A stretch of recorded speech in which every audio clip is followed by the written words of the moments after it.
Welcome to Directions Northeast. Hello, I'm Anthony Frazier.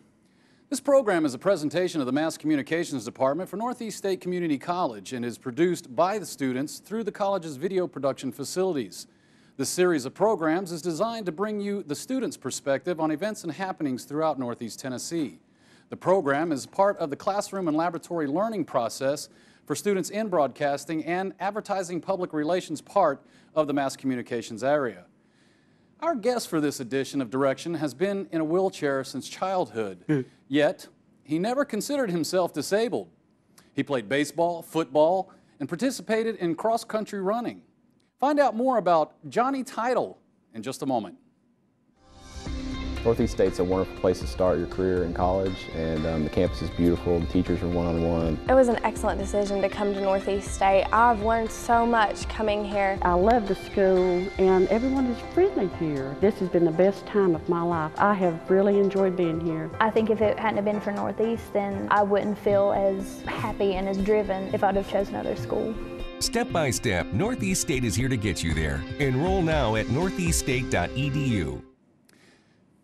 Our guest, Johnny Tuitul, has been confined to a wheelchair for most of his life, yet he doesn't consider himself disabled. He's led a life of achievement and many firsts. He joins us today as part of Disability Awareness Week and will share with us his experiences as a motivational speaker.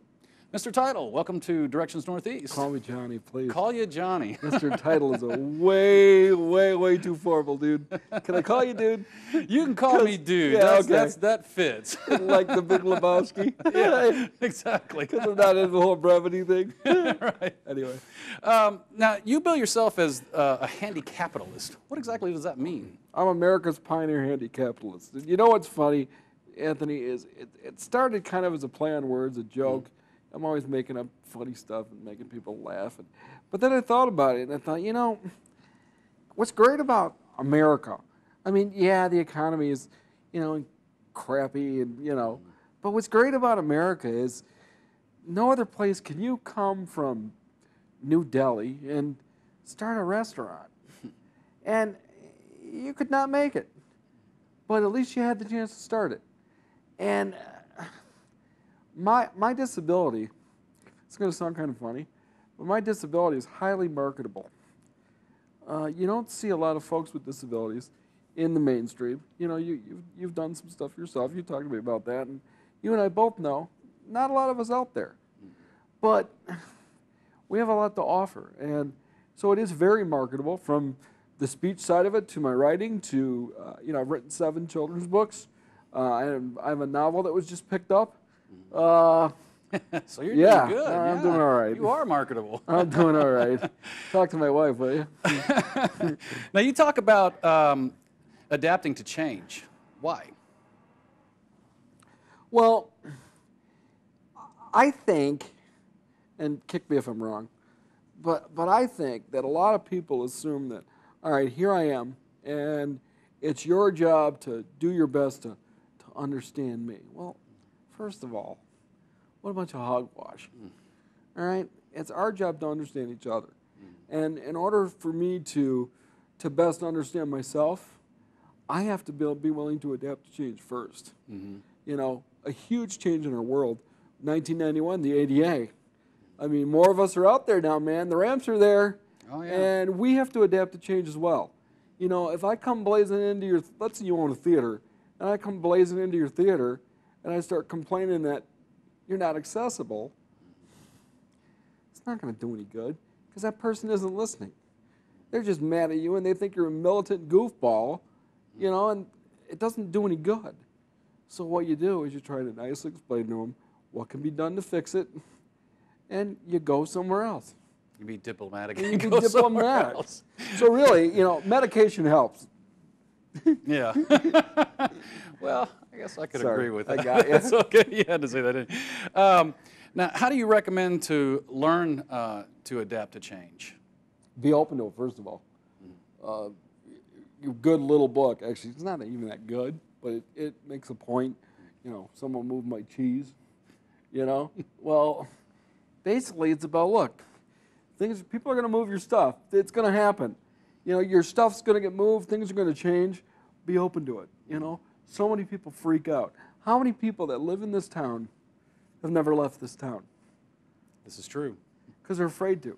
You know, people look at me and go, "Oh, you're in a wheelchair and you got in that van and you drove from Grand Rapids to, where are we? You know, Bristol, Kingsport, whatever. Yeah. You know, you drove to Northeast Tennessee State and it took you, what, 11 hours and you could have gotten in an accident." Well, yeah, possibly, but I didn't. Yeah. So you got to be open to it. You got to be receptive to it, to the change, and then you just need to understand that it's going to come constantly, constantly. Oh yeah. You know that. Yeah, you can't be afraid to walk out your front door. And I No, think it's, change doesn't mean failure. Right, and I think a Marine saying is observe, adapt, and overcome, and that's kind of the way I've tried to lead my life. You know. Yeah. See, mine is observe, adapt, and milk the system. No, I'm kidding. Well, tell me, what's the hardest time you've probably had in your career? And In my career? Well, in your life, let's say. Well, adolescence is tough, but Yeah, of course, but for dude, everyone. can I call you? Yeah, I can call you dude. Yeah, you can call me dude. No, but you know what, Anthony? Adolescence is tough for anybody. You know what's funny is the toughest part of my life had to do with something with my spouse that was personal for her, not for me. Nothing that, you know, that she went through some stuff, and it wasn't even related to the disability. So that was the hardest thing I had to go through. It's also hard to see your kids go to a new school for the first time. It's hard to see your oldest son break up with a girlfriend, and see, that stuff's hard. Well, have you had any personal difficulties? You know. Well, yeah, I in fell regards to your- off the toilet this morning at the hotel. Well, that's not good. That's a personal difficulty. But I guess the positive way of looking at it is you didn't break your hip. you Right, know, I have so- more material. Fortunately, the floor was soft. Would you say that you've had a great impact on any particular individual or group? You know, probably. I mean, I've spoken to hundreds of colleges. I've spoken to thousands of kids. I have kids that walk by my office that come see me and say, you know, I heard you speak in 5th grade, and I just thought about you this morning. It's like, first of all, you need to get out more, you know. But it's so moving. Just the whole idea of having a different mindset, the whole the handicapitalist movement. I'm sure I've upset some folks. I'm sure I've ruffled a few feathers, and I'm sure that I've impacted some folks. But as I said to the audience, my focus isn't on the kind of legacy I'm going to leave. It's not what am I going to look like when I'm not here. That's not what's important. It's how many lives did you touch? How many people did you help? You know, we got to help each other. I agree.